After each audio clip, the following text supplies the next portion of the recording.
We read in this week's Parsha the story of how Moshe Rabbeinu lost his right to enter the land of Israel. The background is that for 40 years the Jewish people had been provided water by a traveling well, a rock that followed them around in the desert. The water that came from this rock was in the merit of Moshe's sister Miriam. However, when she died, the water stopped.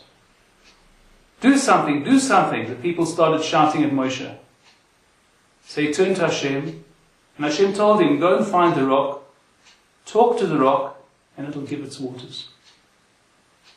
However, Moshe couldn't find the rock. He started looking for the rock, he couldn't find it. In the meantime, the people breathing down his neck were saying, what does it matter which rock it is? Any rock is good. Water from rocks is a miracle. You don't need to speak to a specific rock, just any rock will do. And at that point, Moshe had a dilemma. Does he listen to the people, or is he faithful to the command of Hashem of looking for the right rock? He made a calculated decision that he's going to listen to the people, because he thought that the delay in looking for the right rock is actually disgracing the word of Hashem. People will use this against the honor of Hashem. And so he went to the closest rock, he spoke to the rock, nothing happened. It was the wrong rock. So he struck the rock. Only a few drops came out. Totally insufficient. So he struck the rock a second time. And at that moment, the heavens had mercy on him, and the water started gushing out of the rock. But had he waited for the right rock, he would have witnessed another miracle. The Midrash tells us that when the water started gushing from the rock, it gushed from all the rocks as well. In other words, had Moshe looked for the correct rock, the whole claim that Hashem needs to bring water only from a specific rock would have fallen away. Because anyway, the miracle was that once the water started coming from the rock, it came from all of the rocks. All of the rocks started gushing with water.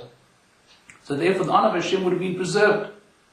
But in the meantime, he lost out on the one thing that he did have, which was the command of Hashem. And that was the command of Hashem to look for a specific rock. That he lost out on.